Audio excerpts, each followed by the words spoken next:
Hi there, I'm Dan Hollifield, and welcome to Last Man Standing. Stupid O'Clock is still in their end credits. I had to duck out and start the show before it had to be rescheduled. We went a little bit long because we had Stephanie Osborne on as a guest, and we were really into the conversations. It was absolutely excellent. Do watch Stupid O'Clock on the replay if you weren't there for the live. It's it's always a lot of fun. Like, subscribe, share to not only that channel but this one too.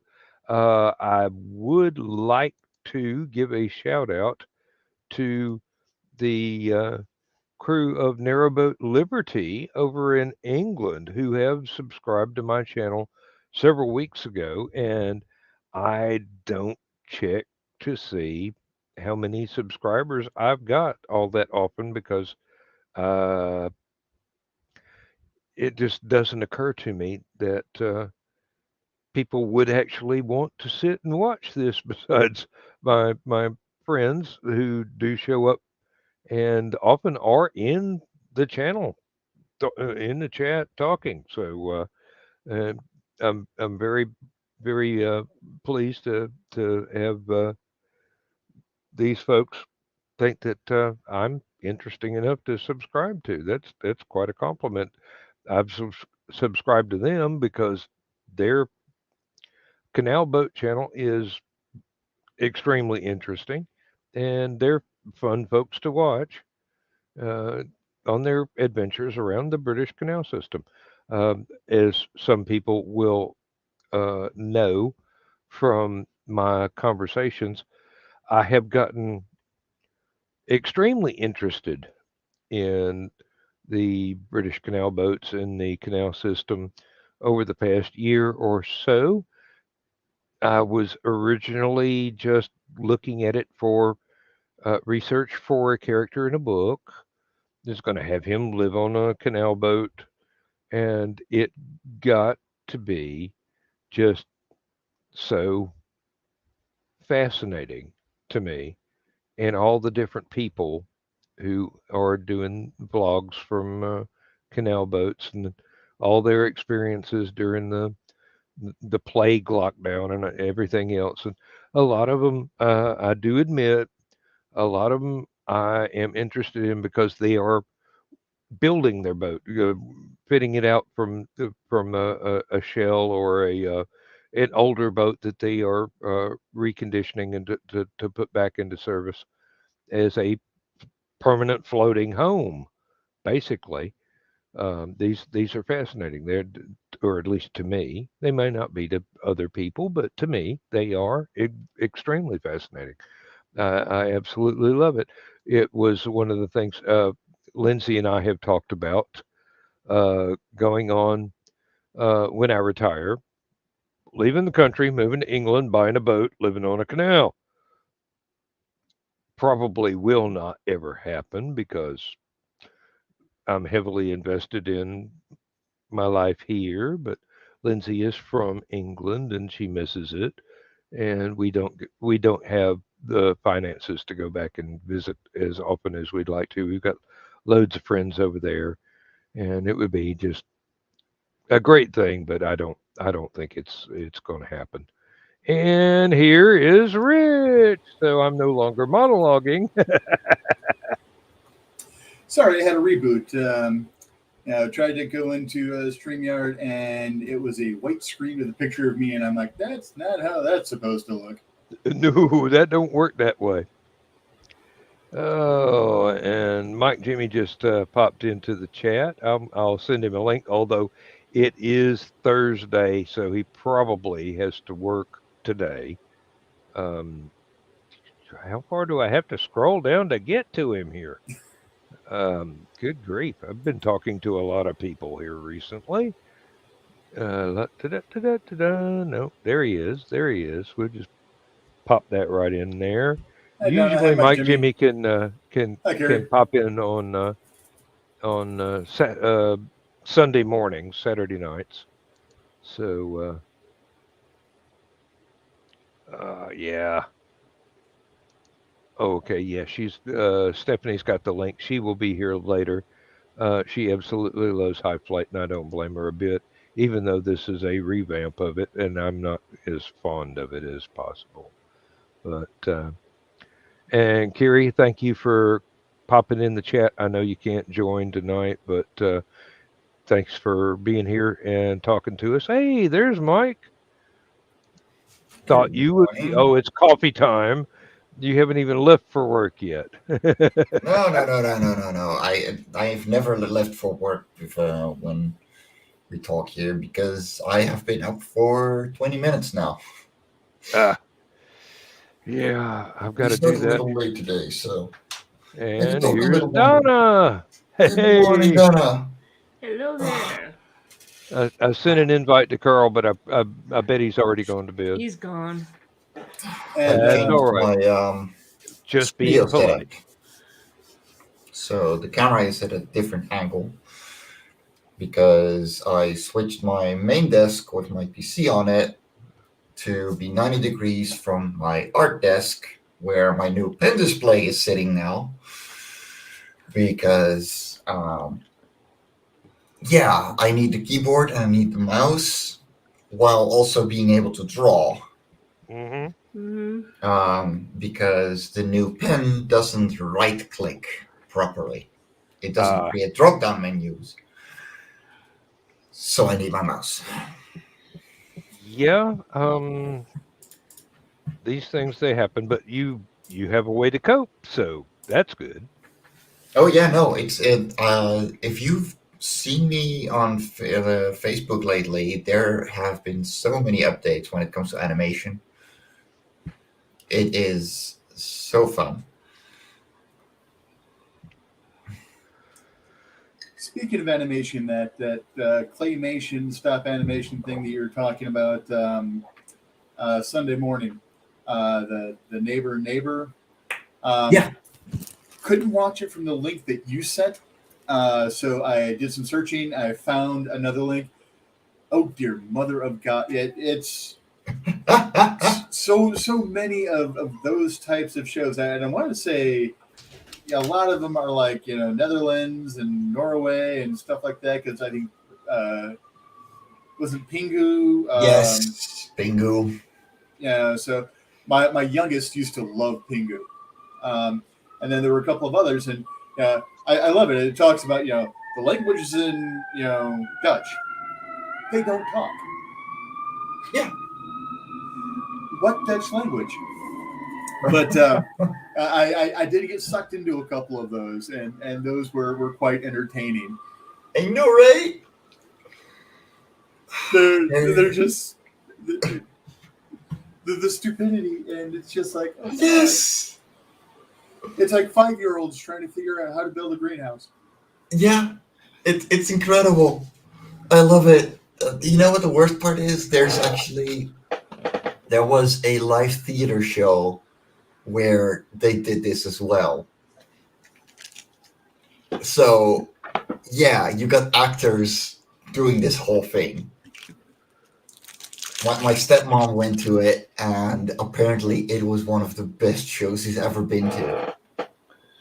I tell you what, that would be a great thing for folks in high school theater classes and college theater classes is watch 5 of these episodes, pick 2, dorm. Yeah, it's just yeah, it's so adorably, you know, making a new problem by fixing a previous one. It's it's awesome. Sounds like the story of my life. Yeah, yeah, it does. But now imagine it being done by 5-year-olds. I don't see any difference. Fair enough. Thank you for saying that, Dan.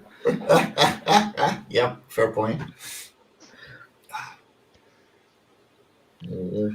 Yes, I have the heart of a young child. I keep it in a jar by the door. There's actually a Stephen King quote, Someone asked him, how he could write, such weird, macabre stuff. Like, he's like, I've got the heart of an 8-year-old boy sitting on my desk in a jar. Actually, mine was a quote from Robert Bloch, the guy that wrote Psycho. So I believe that was in a letter he sent to H.P. Lovecraft, but I'm not sure. It might have been just a one-off line he said later once he started having successes with his own stuff. Um, oh, the creative mind. Another Especially if great, you're working in the horror field, yeah, you get a very, very wide and varied playground to stomp around in. another great Stephen King quote was an old lady started to gaslight him in a grocery store because she's yelling at him like, why do you have to write such all this weird and nasty and ugly stuff? Why can't you write something like the Shawshank Redemption? And he's like, I did write the Shawshank Redemption. She's like, no, you didn't. And he had to stop before a thing. Did I? So my youngest just watched Carrie, the 1976 version, for the first time the other day. So that was fun. Yes. Yes. Oh, and then she went on to Friday the 13th. Yep. I think one of my first exposures to the movie versions of Stephen King stuff was Christine, which my wife is fond of telling me Stephen's wife rescued that from a trash can, went through and made him finish writing it. I think the first thing of Stephen King's that I saw live action might have been Salem's Lot. That's one that my mom had 3 or 4 different editions in print and loved watching the movie every time it came on. I think the one I liked most, and he even said it was not a good adaptation, was Maximum Overdrive. But that, I mean, the even Estevez one. Yeah, even as a loose adaptation, it was enormously entertaining. Even though it probably left out 90% of what he was trying to do with the story. And I want to say, I think it was AMC did Trucks in the late 90s, early 2000s. Duel? So it was basically how Maximum Overdrive was supposed to be from okay. So they just called Trucks, though. And then I want to say somewhere in the 2000s, they did another stab at, no pun intended, considering it's horror writing, at another Maximum Overdrive movie. But of course, I'm always going to be partial to the oh hell, had to be 1985. I want to say I was 12. With the Green Goblin truck. Mm-hmm. That's a Maximum Overdrive I remember. Yeah. But I love the short story better than. Actually, it's probably more than novella.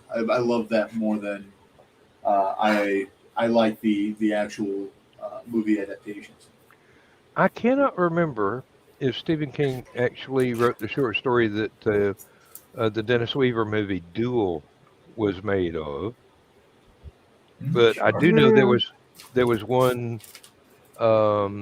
that was based on a Roger Zelazny story about a haunted car, but it didn't give him screen credit, even though if you knew the story, it was obvious it was from Zelazny's haunted car story, which I cannot remember the name of right now. Devil Car, something like that. Um, Lord, there's a whole genre of those things. Oh yeah, I mean there's all kinds of like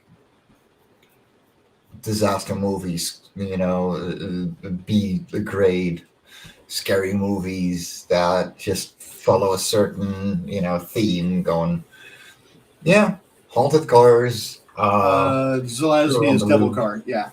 Yep. You're And talking about Duel. My father was in the hospital up at Kankakee, just about an hour from where we lived. Just watched Duel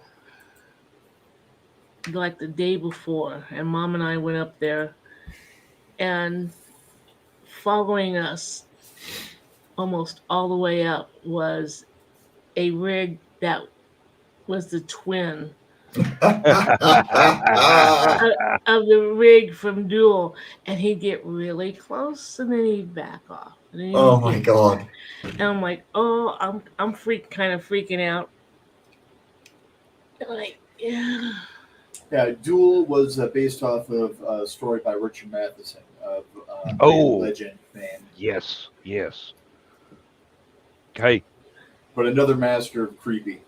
really. Um, Richard Matheson also wrote I Am Legend, which has been Yes. 3 movies so far.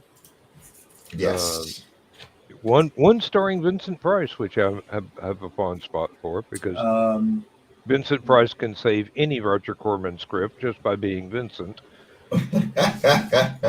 Last Man of the World or something like that. Last Man on Earth or Last something Man on like Earth, that.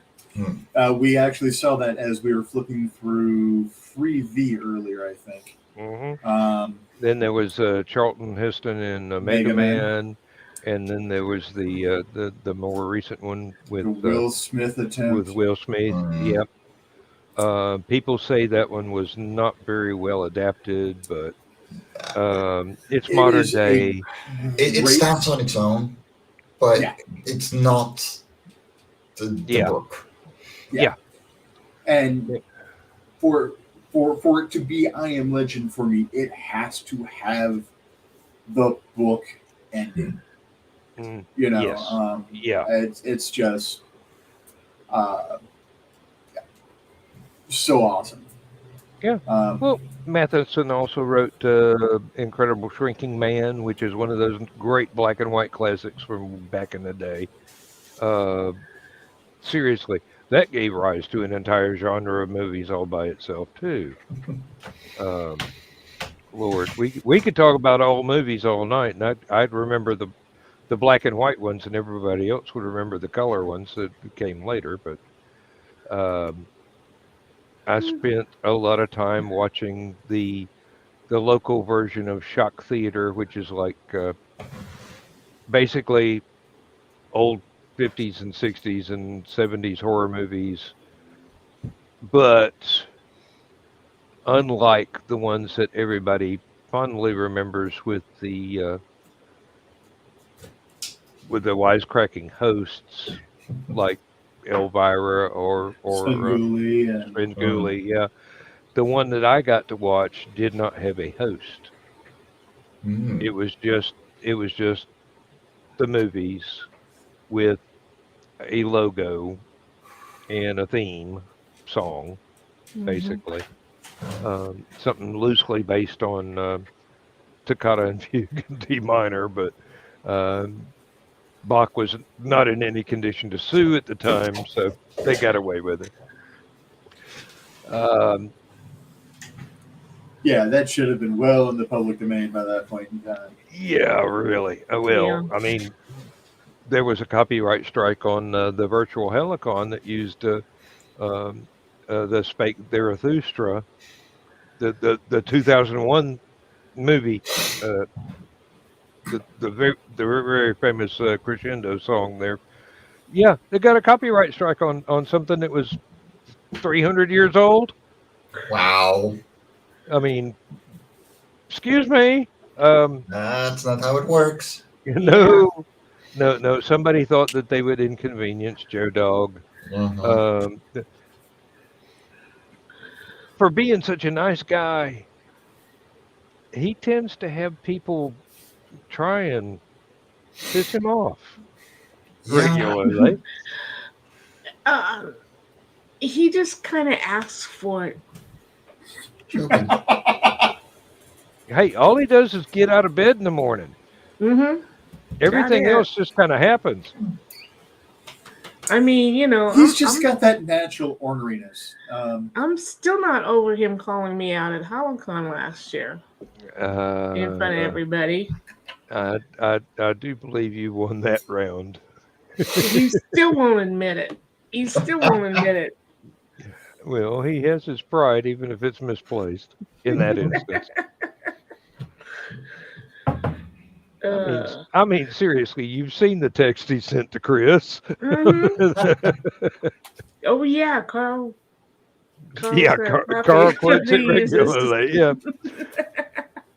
and me and Chris are So, sitting there finishing off the bottle of Statesman bourbon along with everything else we've had that night. And Joe Dog has already been put to bed. And I told Chris, in all seriousness, part of the Hallowcon equipment needed to be a wheelbarrow to kick Joe Dog to his room.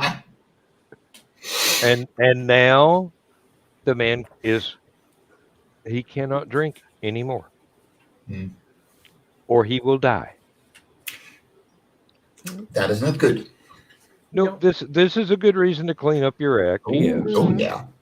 Well, actually, it's a bad reason to clean up your act, but it's one of the more effective ones. Mm-hmm. No, But, no, you were talking about being the only one to have seen the movies in black and white. I'll call you on that one. hey, Um, I was not gonna tell anybody our relative ages. this had nothing to do with ages. Back when I was in grade school, we had an afternoon movie show. They called it the early show, and they would show Tarzan and some horror flicks. And this is why I don't have arachnophobia, but that incredibly shrinking woman with and man, they both had to have that huge spider in there, Hmm. right? Okay, yeah, that Oh, and still gets on the me. Vincent Price version of The Fly. Yep. Hmm So yeah, Help me! I've seen the black and white versions, and we've been watching the Jurassic Park. We're watching to get ready for the new one that is sitting in my queue in Netflix. And Calvin loves to hear dinosaurs roar. He got up on his chair and he's looking up. We don't have a TV. We have a projector. So I have 100-inch screen up there. And he was just sitting up there watching. And as long as the dinosaurs were bellowing, he was watching the movie. Here, lizard, lizard, lizard.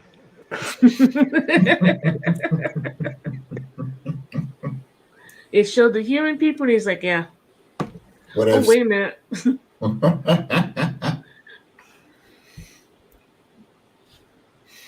Oh, look, there's a velociraptor. I bet they taste like chicken. I hate chicken. Oh, actually, that was, except for the velociraptor part, that was a quote from one of my stories. So, yeah, I bet he tastes like chicken. I hate chicken. Well, for a cat that likes the filling out of Pop Tarts, um, banana bread muffins, blueberry muffins, he does not like hamburger. Your cat is weird. Fits in the family. Hmm. He only likes white cheese. She only likes yellow cheese. Although she will deign to eat the white cheese. if The there's yellow, no yellow cheese available. Ah, yeah. I swear we got one cat that she'll sit in the yard and deer will run away from her. Now she's not a big cat, but she's old and she's wise, and she could probably take down a charging rhinoceros in one fell. hey, if you ever saw that video of that cat attacking a bear, Uh-huh. yeah, I mean, Mhm. Exactly. do not fool with cats. What is this No. little thing with a face full of claws? I'm leaving right now. I meant to do that. Yeah. So I was raised with Doberman pinchers, and every single Doberman that we ever had was scared to death of cats. My min For good pins reason. will Mm-hmm. try to chase them. I had to laugh that you've got these big, vicious dogs. Mm-hmm. They were playful puppies for me. It's the last one that my parents had. I would sit there in an armchair, and Zeus, the Doberman, would actually get up in my lap, sit in my lap, and watch TV with me. And my mom's like, "What is this shit? He's not a lap dog." I'm like, "I've got a big lap. He fits." Um, But yeah, it's he was a big goofball. But my min pins will try to. In fact, actually, hi Barry, how are you, buddy? Just felt him rub my legs. I'm like, okay, the cat's in here. Um, he knows who's been invoked. They'll sit there and they'll bark at him, and he'll just give him a couple moments, and then he'll just lean down, and then he'll just smack him 12 times before they have a chance to react. And the Mm-hmm. look on his face is, remember, the claws weren't out then. Yeah. Mm-hmm. When we lived on the farm, I had a Pekingese, a Siamese cat, and a German Shepherd, and they were the best of friends. The best of friends. And then Dee Dee got pregnant. It's the cat, and evidently hormones rage in Mm-hmm. animals as well as humans. All yes, my German Shepherd was named Sergeant Schultz. What else do you name a German Shepherd? But Chelsea comes into the enclosed back porch and gives her a little hi, like he did thousands of times before. And she lit on his back, and her front claws, she was declawed in front, but she had her back, and she rode him until he was out the door. And she come back in like I told him, and he's going, "What happened?" You just see the look on his face. What happened? After she gave birth, she was like, "Oh hey, Shelty, we're friends again." Mm-hmm. Yeah, hormones are real, very real. Mm-hmm. Lindsay's oldest daughter had um, an Akita mix with another large dog, and our cats, when she was visiting here, our cats would just kind of stand up and rub his chin with the top of their head. Yeah. He almost became their pet instead of hers. Just a very, very gentle sort of. And here we go. We've got Mr. Scarborough, who is out of focus. Oh hey, Hey. John. There we go. Actually, I just dropped in to get an invite because Thusly was wanting to know if there was an after show.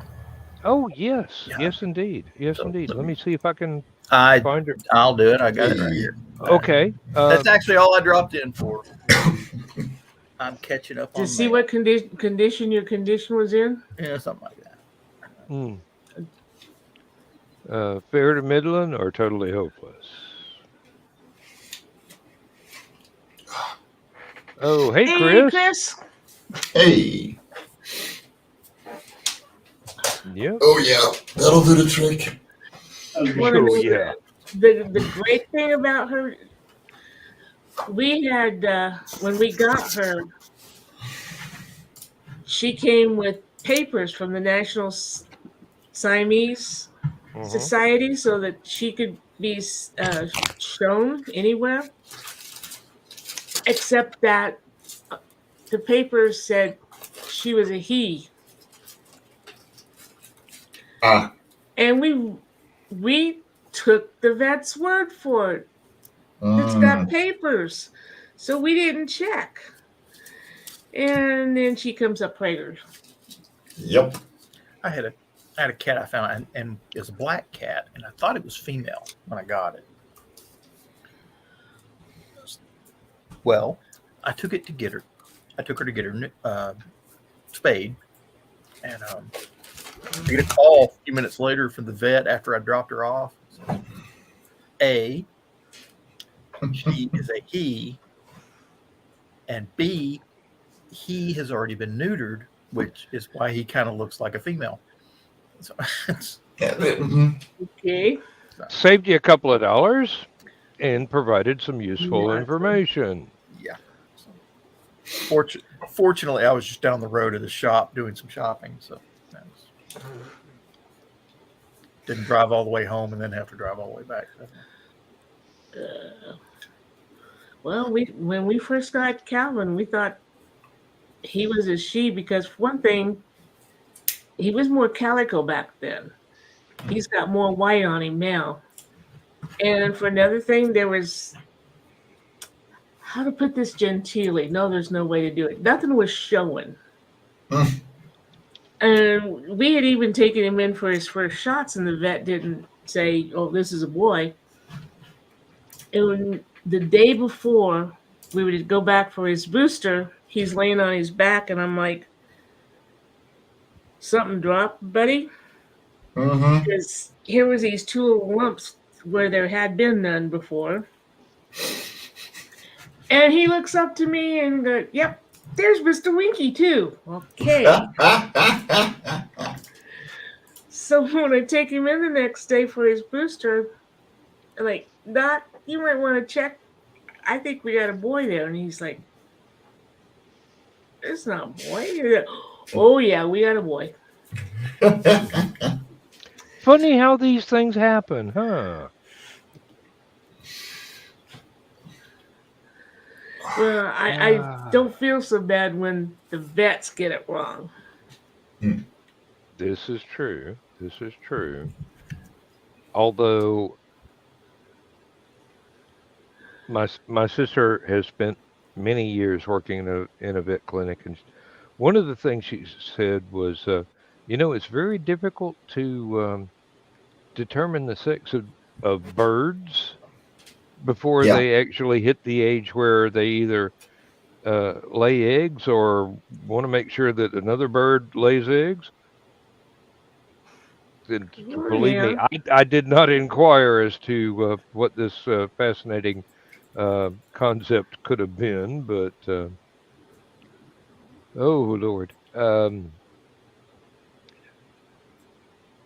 she used to have, I believe it was a cockatoo. Could have been something totally different. Great big huge bird. I mean, but it would talk to her in her voice and talk to Mm-hmm. her husband in his His voice, voice. Mm. and made perfect sense, but didn't have a huge vocabulary.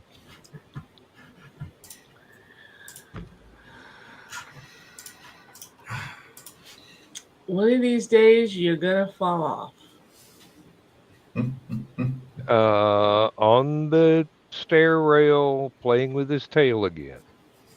Mm-hmm. He was doing that the other day, and she was sitting there looking up at him, and Hey. she reaches up, and I'm like, "Oh, she's gonna push him off." Typical little sister. Hello, Cecily. I just Hello. That is a person I haven't seen before. Hi. Shh. You're already approved. I see a black cat in the background. Cecily's cat's going to try and kill her while we're on the show. Yeah. She looks away the second you turn around. It's like she's staring at you like, I'm going to kill you. And about the time you turn around, she's like, The cat better not destroy another violin, let me tell you. Yeah, no. Another tortilla. Come here. You're a little shit, you know that? They all are. They all are. Yeah. By design. I can Yes. Not see saying you. whose, but I can see you right there.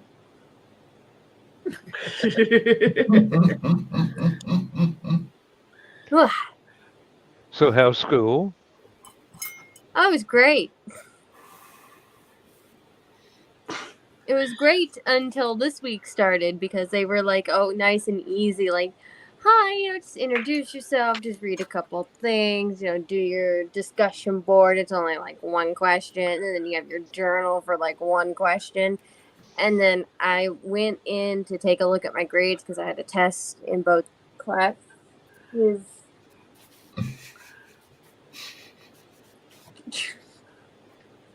Personal space invaders. Okay, if you fall, I'm gonna laugh.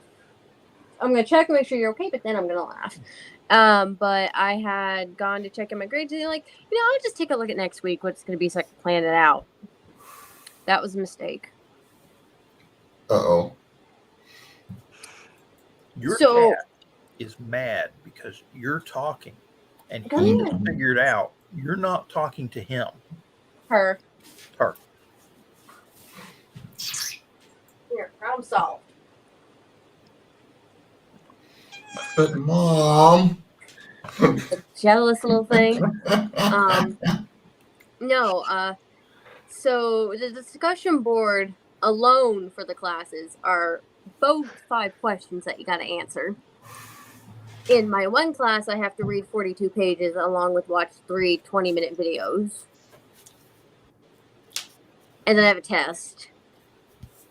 And then I have to do the journal entry, which is also 5 questions.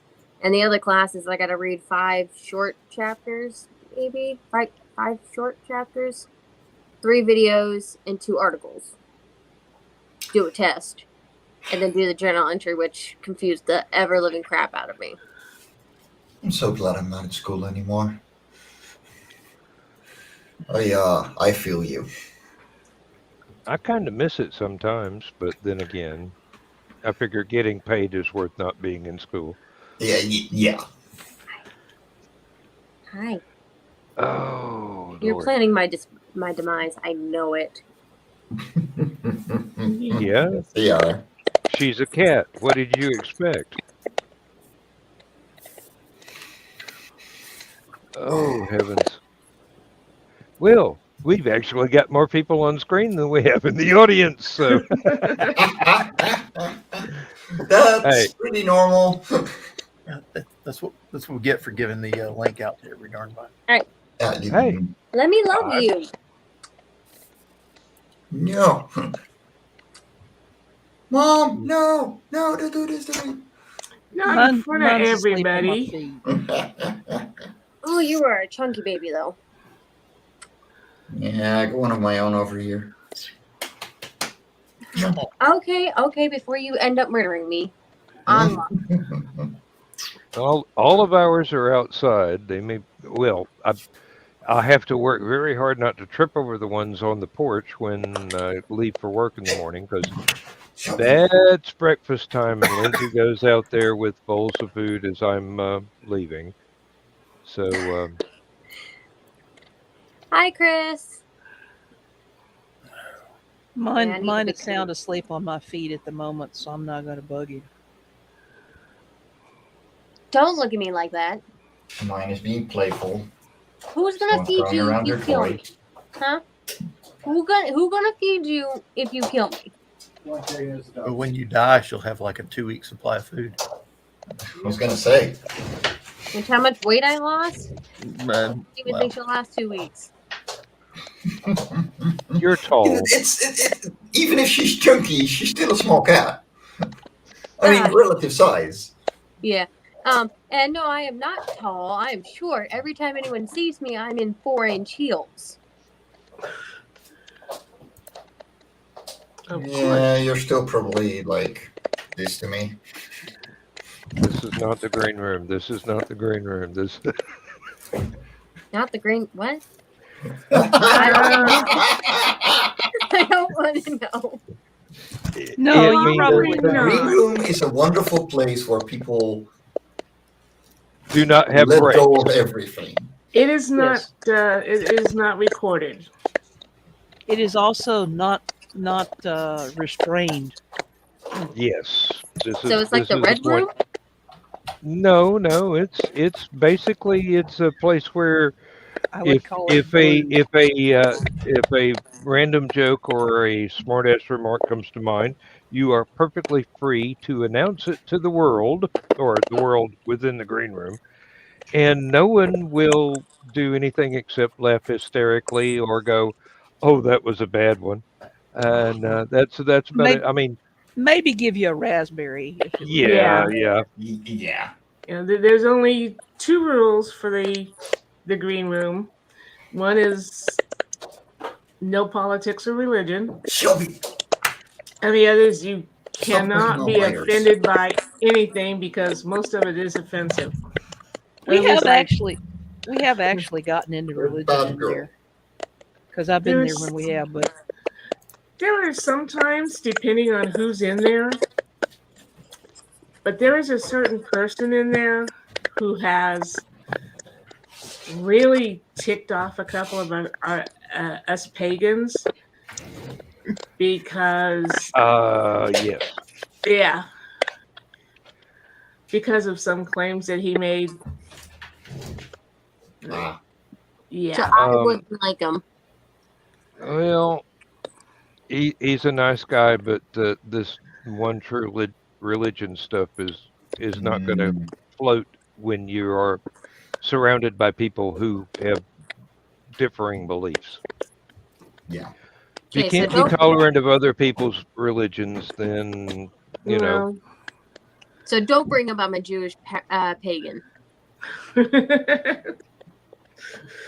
Don't be telling a pagan she has no morals either. Well, okay, maybe that's true. No, Morality. we have some morals. Maybe depends on what you consider a moral. I don't know. I'm made up with not having any morals by having good manners. Yeah. They overlap a little, Yeah. maybe sometimes in certain specific situations. Oh, Oh, the sweet baby. Yeah, she was trying to eat my wires, so I'm distracting her. with another wire. Mm-hmm. No, this is just a normal toy, but she already ate the feathers off. Oh, So okay. it's just, the leftover thing, but it's her favorite toy. Yeah, you're being a bad girl. I said, get away from there. I do what I Yeah. want. Yeah, really. We do have Yeah. we do have problems with a couple of them that are looking at the sheep in the farm across the road, going, "You got I any can mint take them on. sauce?" We could take them. Yeah. Mhm. One They cat looks at probably the rest of could. them. We could take 'em. I mean, Oh, the yeah. coyotes are afraid of them. Good grief! The Ugh. the deer Oh, knows yeah. better than to come up in the yard. I don't know. I don't know how the raccoon and the possum can blend in so well, but the local bear does not come around. But that's probably because I don't have a fish pond.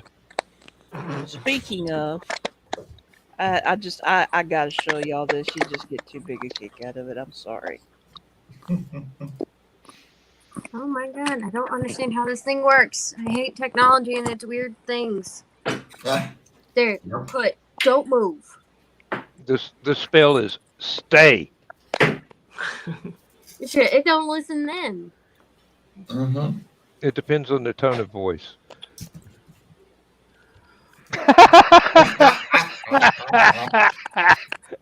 I don't think that species is one they're going to pick up a second time. Yeah, no, I don't think so. But I had a feeling y'all would get a big chuckle out of that. Oh, yes.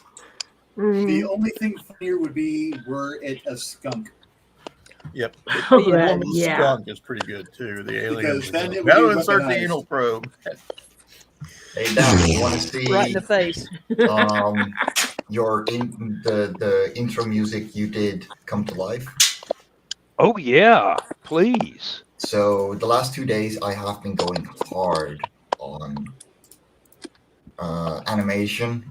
So Ladies and gentlemen, this is something that Mike asked me to write a little bit of music for, but it all the animation is his work, and it's beautiful. It's beautiful. And now he's made it better. I actually animated. And I fully rendered a couple of things as well. So I finally decided on a style and everything. I think Donna watched along with Hangan Animation last night. Not sure. Or no, you were late. Carl joined. He forgot to tell me it was on until Ah, so I'm like, oh, that's on. I gotta get in there, and I get in there, and it's okay. and Well, it's the the final outro. credits. Uh, Yeah. No, I sadly had to get up early. That's why I have a blue and red shirt on with my company's name on it. Because I gotta go in 15 minutes or so. Well, I don't have to head out yet. I just gotta prep for work. I Who may did be we able. lose? Or did you just rearrange?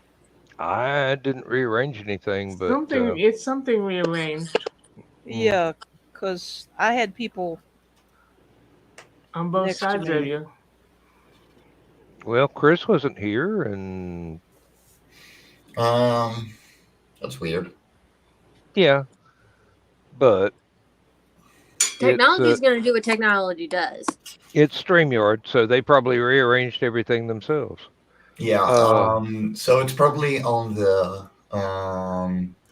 third selection of ways to display a screen, and normally you're on the second. Yeah, There you go. like that. Ah, okay. Oh, yeah, Yep. look, Yes. I'm in the middle now. Stuck in the middle with you. Well, let me see if I can add this for Mike. I've got a option to do so. We'll see if it works. It should. There we go.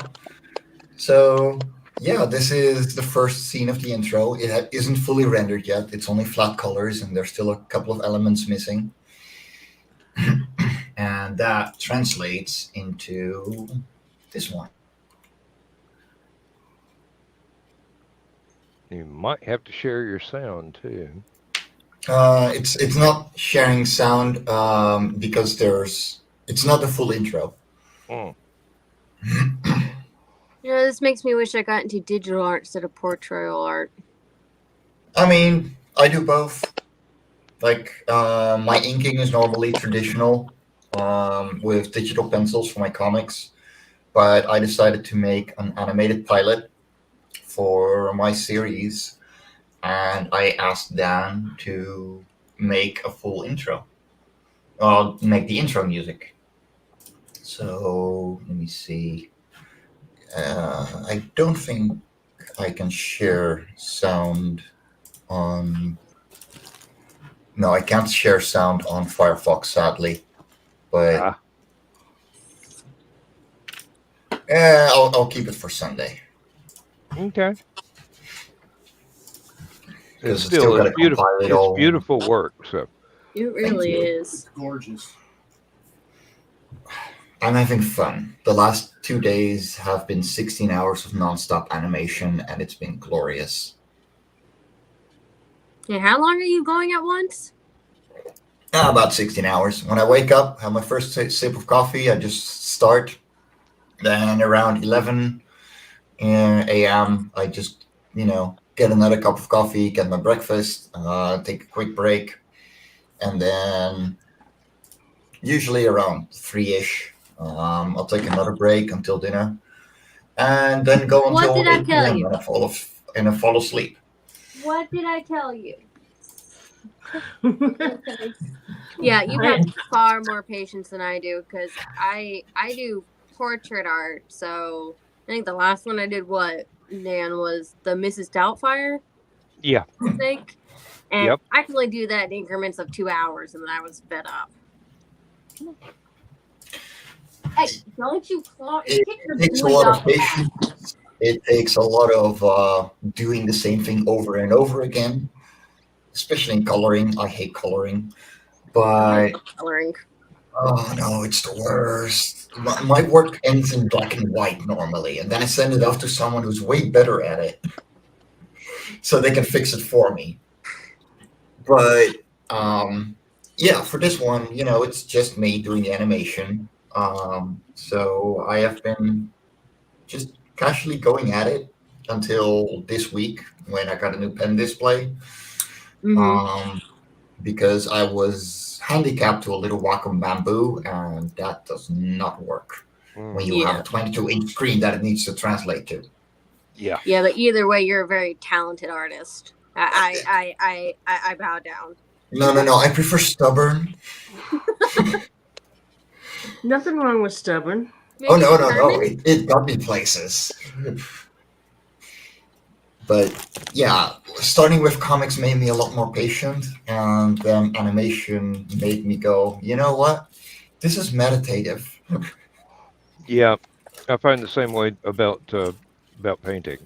Actually, Yeah. Once once I get the line drawing down, because that's the hard part for me to get the line drawing down. It doesn't matter what size it is, whether it's a little postcard size thing or a poster size, or I once did one that was 4 sheets of poster board duct taped together into one canvas, Mm-hmm. You love and me far more than I do. I've been at it for a long time, a long time. And then Uh, there's me who can't draw a straight line with a ruler. Yeah, neither can I. Don't feel bad. That's why I never draw on straight lines. yeah, There you go. That is a very good reason. There's literally nothing straight about me. Fair enough. Even my hair, really. I could tell by the flag, but that's even funnier. Oh, yeah. One of the first things that Thescally asked me to enlighten her about was perspective, and I started off simple 1 point perspective. Mm-hmm. She had a drawing that was essentially using 2 point perspective, but she didn't know what to call Yeah. it, and basically it was spot on, but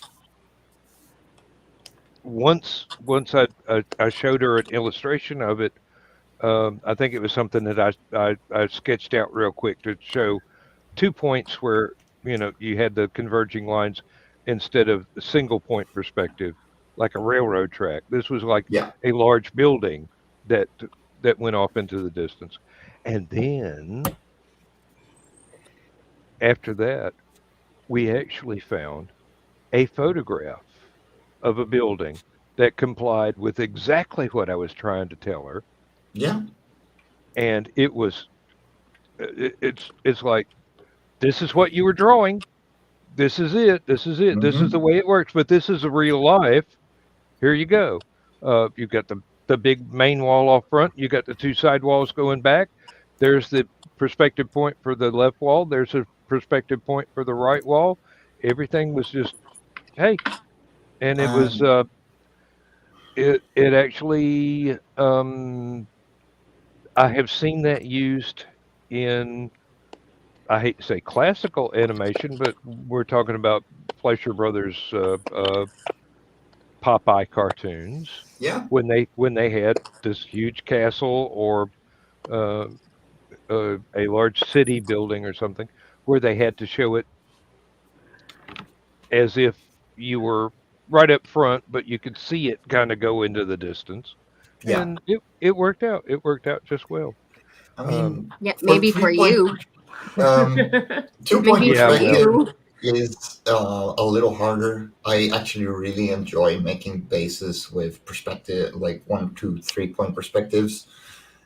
I came into art as a background concept artist, so I'm used to having to do architecture and stuff like that. Hmm. So it's years of practice for me at this point.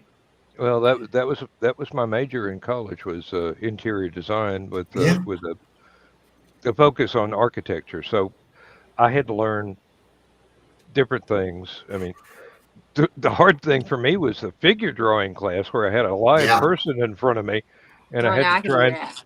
I had to try and make it look like it wasn't an abstract painting by Jackson Pollock or something. It was actually a person. yeah. I mean, Yeah, see, and I'm the complete opposite. I can do the figure drawing. I, for the love of nothing, I mean, if your life depended on me drawing a 2 point perspective, 2 point perspective drawing, I'm so sorry, but you might want to start saying your prayers. Wait until we introduce the third point. Oh hell no!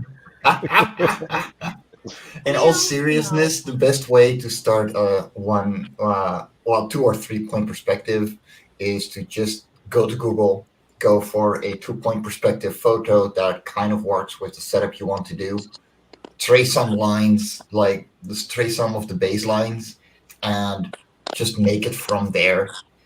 Yeah. Or, ah, yeah, because it just makes life so much easier. Like, work smarter, not harder. And for some reason, that is something that the entirety of the art industry has never figured out.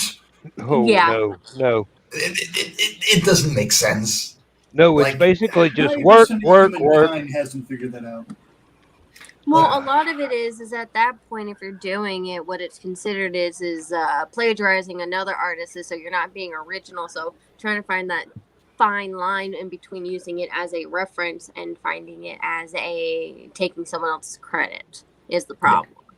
Because I have actually, my Instagram account was hacked. My art Instagram account was hacked, and someone went in, changed everything, and took credit for all of my work.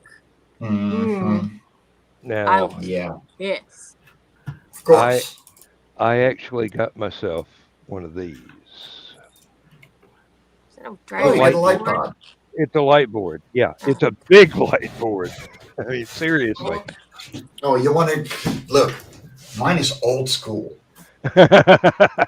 Yeah, mine's LED. So, yeah, that's going to come in handy when I start doing the layout for the cover art for the one that I want to do for the fantasy story. Um, but I have already started collecting some of the stuff that I'm going to have to use in the background. The foreground picture was easy. I had that when I started the story. That was the prompt for the story, and that was fun. I mean, it's generated the entire world building process. So I can't take credit for it, and I can't find out who the original photographer was to give them credit, which bothers me to no end because I don't want anybody to think that I just pick this random photograph off the internet and go, "This is mine." It's not Hmm. mine. Well, what you Um, can do is that was one of the things that I had to do was because I did use a reference photo, but it didn't have the artist attached to it or anything like that. So, in my description or whatever you want to call it, whenever you're posting it or something like that, make sure you put not originally done by me. I do not know who the artist is. If someone knows who the artist is, please let me know, and I'm more than happy to add it in.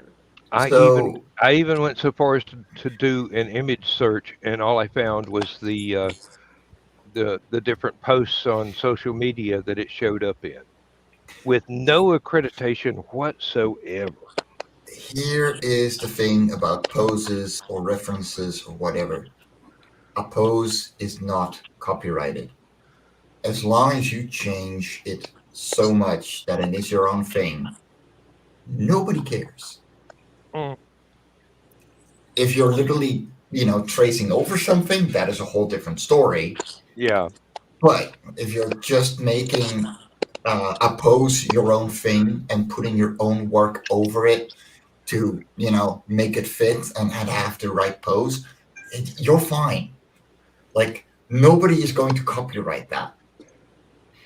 The- there is no blatant thieving at that point. Like, there is hours of work that went into getting this over a pose that the person does not have any rights to.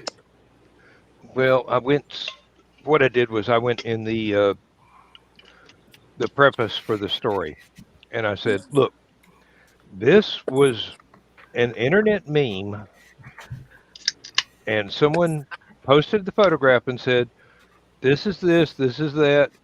Here's what I think. Somebody write the story." And I go, "Challenge accepted." Hmm. So the artwork is going to be the original photograph as part of a larger work. Just Yeah. but I'm going to have to draw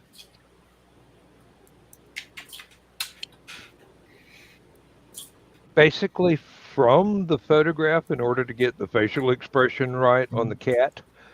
It's just there's a cat walking down a road being followed by a crow. The cat looks really annoyed. Of course. And basically the prompt from the original post was, "Oh, these are witches' familiars. Something That's my happened to her." necklace. That's my necklace. Thank you. So they're off looking for her. "You write the story. I want to read this story." And I go, "Challenge accepted." So Mhm. Oh, I've is got this the story you've been sending me? which you have not had time to read. I understand. No. Well, you did read some of it, yeah. I don't think I've sent you the entire thing that I've got done so far. I think it No, was but that's early because you stages. don't send it to me. It's because I don't write very fast. I think I Stephanie read can fast tell you that. and then I don't to write write. very fast at all. Um, and Well, you work so much. that's the thing. I've got Yeah. so much other Mhm. stuff I've got to be doing. I it's hard for me to schedule my time to You're where I can pulling go, it off. "Okay, today I'm going to be creative." Um, Yeah. Child, off the suitcase. You're gonna knock it over on me. Alright. I'm gonna grab one more smoke, and then I have to start prepping for work properly. Because if I don't, then I'm not gonna have No. lunch. you could be here all day. I trust me, I'd love to. I know, I would too, but I got to go to work in the morning myself. There you go. Yeah. I love Um, being retired. Tell me about it. I Ben is intend now to going love to tell being you. retired. I have Technically, I'm at work right now, just on my other computer. Mm, I I get the mean, joys of school. I've got 16 more months, and then my work no is more still open as well. factory. I mean, do you count school as work? Yes. Can Yes. be. Yeah. Oh God, I'm never gonna have a free moment in my life anymore because I work a full-time job and go to school. Oh, I may have just screwed myself over for the next 8 years. And Mm-hmm. practicing music is work, and I don't have time. Look, yo, I'm lucky half the time to even sleep. Yeah. sleep. I What's am that? too, but I'm What is looking this for a completely concept? different reason. It's so foreign to me. Mm. Uh, Oh, well, you know those moments that you're just walking, and the next thing you know, you wake up and on the floor, face down, 6 hours later. that's why I Um, use a chair. don't go into publishing. No, And I'll stick to with writing. I'll psychology, stick to there's writing. I'll continuing let somebody else do education. that. So yeah, it's Mm-hmm. It's a Yeah, I'll full-time stick to the job, writing.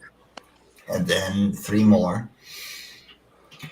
The Yeah, because I continuing got to do. education of Emily. Uh, Let's see what I got. 3.5 years for the BA, and then 2 years for the master's, and then what? Another 2-3 years for the doctoral. Something like that. If I started now, I'd probably be 80 by the time I got through. Oh no! Oh no! And that's only 15 years. Okay, so Dan can attest to this. So could possibly John. When I have my mind set on something, I tend to just go head first into it without thinking about it. Mhm. Wow, no hesitation. No, we understand. No, How no, else can you do it? we can relate. Now, Very much. what's the question? So I may have decided I was gonna get a triple doctoral in neuroscience, art, and counseling, with a minor in English literature. Stephanie, this is your field. Earning How- multiple degrees, I mean. Yeah. Sweetie, how old are you? Uh,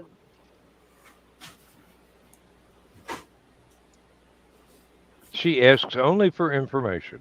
Yeah. I know. I'm trying to remember. I'm trying to do math.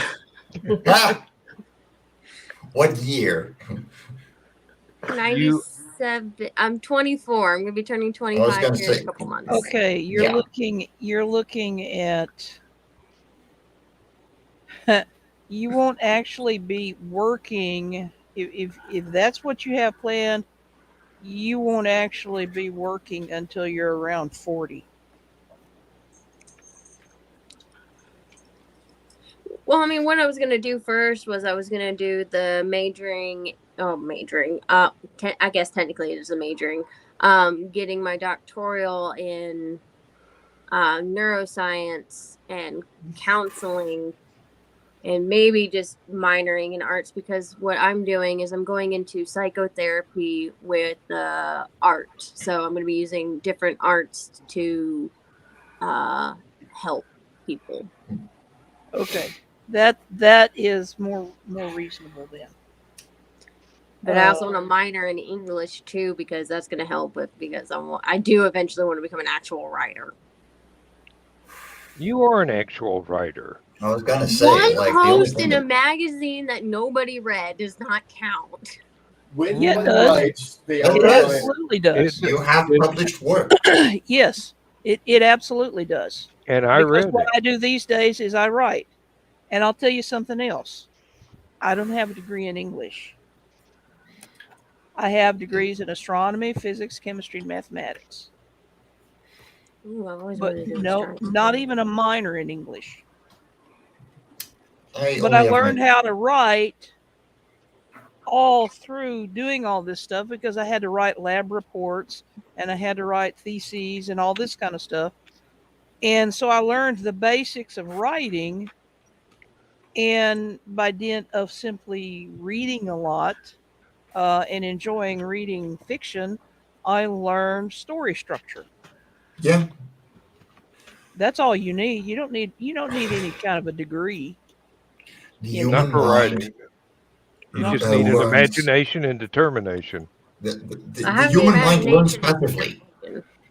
So do something a lot, even if it's reading or writing or whatever, and you will get better. Same with art. Yeah. That's the whole point behind it. You're doing it to self-express yourself. Yeah, the only Look, As long as you problem keep, as long as you prioritize self-expressing yourself and going, I want a novel finished in 5 years that gets 20 viewers, not like 20 readers, and maybe 5 positive reviews. That is a pretty decent goal that is realistic, and you could probably finish it earlier than that. The whole point is to keep doing it. Mm-hmm. Well, the issue that I've come into is that there is not enough minutes in the day for me to do everything that I want to do. I Bingo. No, miss but going into that's studios up and to you as recording. well. But you know what? You don't have to have that many minutes in the day as long as you don't figure on doing everything at once. Exactly. That's my You know, problem. I Small, manageable goals that will build to the big goal. Yeah, really. I didn't start writing professionally until I had retired. Gary.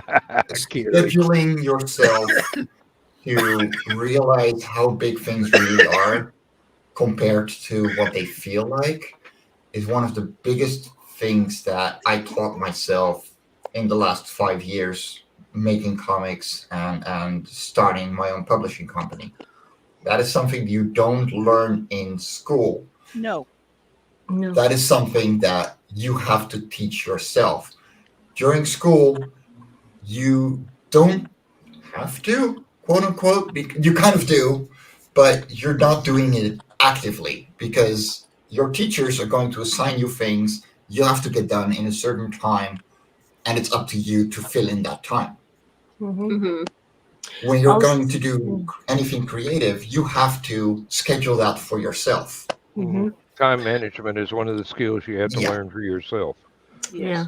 Also, especially when to take time to do things Yes. for yourself. I work 16 hours a day. The moment I get up, I work. Until the moment I fall asleep, and there's like 2 breaks in there. And yeah, there's 16-hour days. Like I work 4 full-time jobs every week. Have you That's read pretty some much of my my life. manuscripts? It looks like I was asleep when I was writing some of them. Most of my art is done sleeping, I admit. But I have a friend who's one of his degrees, he got a degree in English lit. Okay. He just got published by dint of co-authoring a book with me. The book was his idea, but it was in my series, hence the co-authoring. Um, he was actually he wanted to write science fiction. He wanted to write genre. If you go to school and you take English lit these days, you're not going they're going to discourage you from writing genre because no, that's not literature. And he said it was a waste of his time yeah. I because was an they didn't teach yeah. him to write what he wanted to write. Sorry, I go was an English major, and I did take writing classes. But as an author, I can tell you, you will learn more not by having classes, but by being around people like Dan and Stephanie and myself. Those of us who are already in the writing field. yeah, the reason I got this far as a comic creator was networking myself into finding like-minded people that just do the same as I do. Hmm. I and hang then pick out their with, brains. Mhm. yeah, like ask meaningful questions. Hey, I'm having trouble with this. How would you solve this? Hmm. Mhm. What kind of solutions did you have to this problem? What is your time management like? What Hey, led? Dan, does that sound familiar with all my questions? Yep. I Just Please, feel yeah. please my Okay, do. I really have to hop out. yeah. So, guys, it Yeah. has been wonderful. Hopefully, I'll Please see you do, Sunday Gary. morning for me. Good to see you, hon. We'll see Yeah, you. really. Always. It's We'll, it's always a blast with you people. I'd love to stay here, but my work starts in 45 minutes, so Oof. Go, I gotta go. go. Yeah, yep, We go. yep. understand. See you. Have Hey, a great awesome, one. lovelies. And Good I night. hate to be a snob, but you writing groups that meet at the library. They're Okay, not going to give you what you want. they are mostly wannabes Hmm. who don't know what they want, Hmm. But they want to be somebody. Hmm. and they concentrate more on themselves than helping someone else. Yep. And- Um, look at me. I don't have any degrees in anything. Except being a But smart ass. no, there's no degree for that. It just comes naturally. It's But genetic. but Uh, Dan's an excellent writer. I mean, he is really very good. well, I think the thing is, Cecily, you remember the first day we met, yes. and you were showing me the snippet of the story you had written, Yeah. and you asked me what I thought about it, and I Mhm. was reading through it, and I stood up and I started improvising more dialogue, Mhm. and you go, hand me the notebook, and started writing stuff. It Yeah, that wasn't my because finest moment in life. no, I mean seriously, I took that as a huge compliment because it was your story. I didn't have the slightest idea of the world building or anything else involved in it, but just from reading what you had there, I got a feel for the characters. And here I was able to step into one as if I were an actor and start Mhm. just coming out with new lines that were logical for that character to say at that time in Yeah, that I mean, like situation. when you did that, like, and my biggest problem is that I feel like if I go and ask someone, hey, how does this sound? It's more like a nagging, annoying thing. But whenever you did that, and somehow or another you knew exactly what my character was trying to say without even having an inkling of it, you said exactly what I wanted, and it was so weird.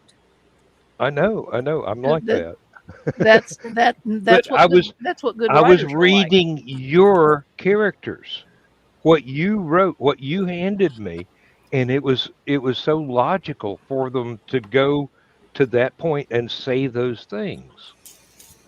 It's like uh, an actor ad-libbing once they understand the character that well. I didn't have to know all the background stuff.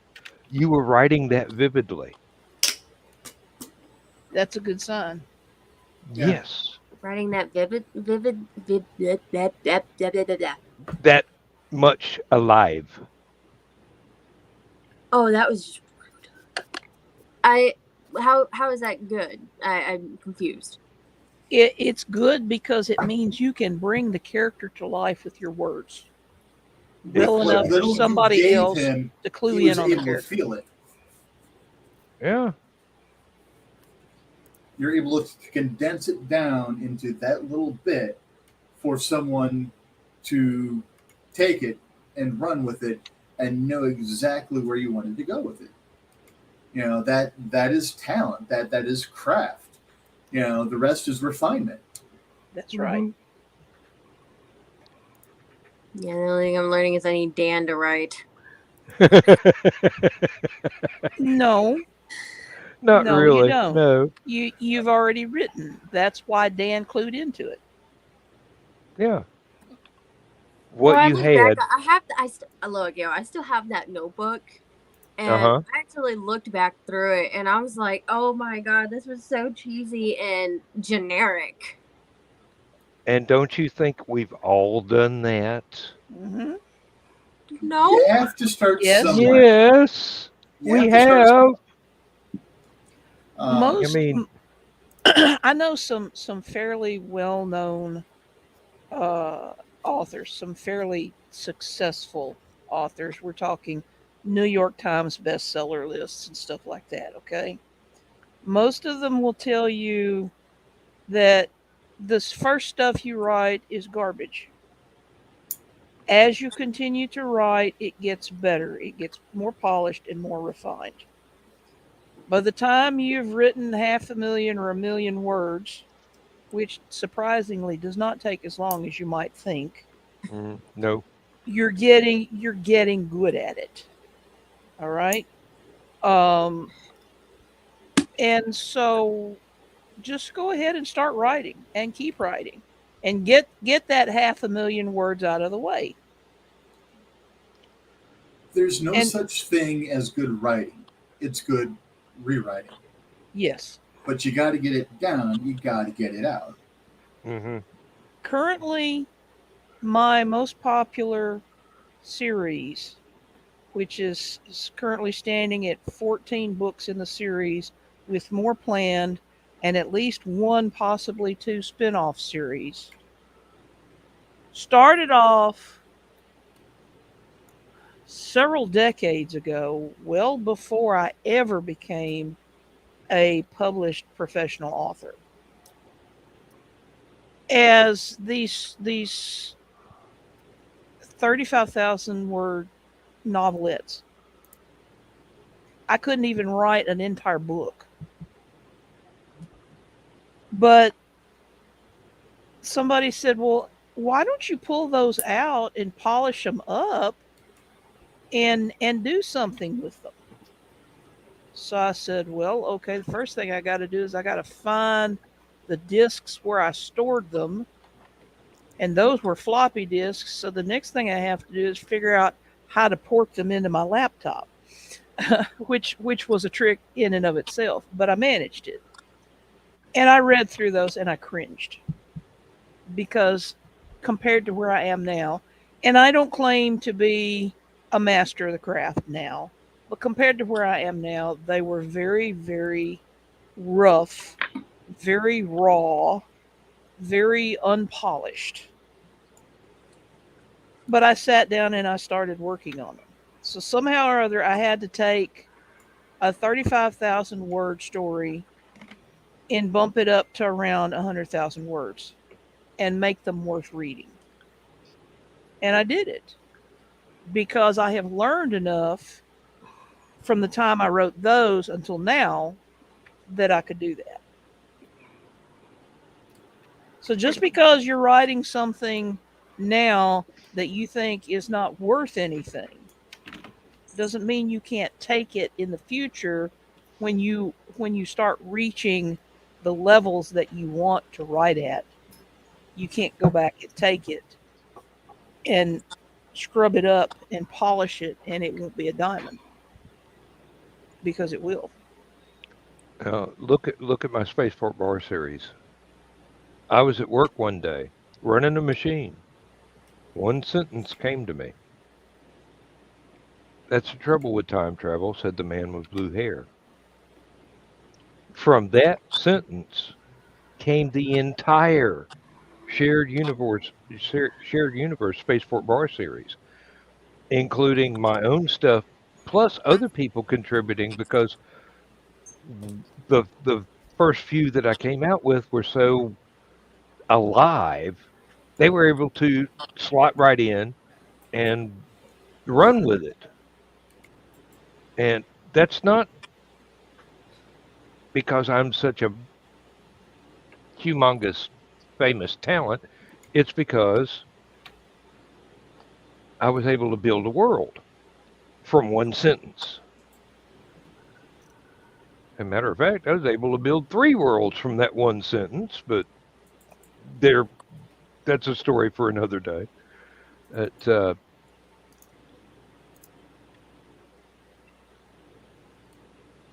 as you go on, and practice makes perfect, you you learn from what you read how to make what you write more coherent, more not formulaic, and not genre either. Stephanie, help me out here. I'm looking for a word. My brain is not wanting to function. I'm not sure where you're going with it, or I would. Well, you can bring not only a character but a situation and a a a a set to life Mm-hmm. using the right balance of descriptives of the set and the set dressing and the setting, which is three different things, but they're all very, very closely related. It's very, you understand theater, so I know exactly that you Yeah. will pick up on that.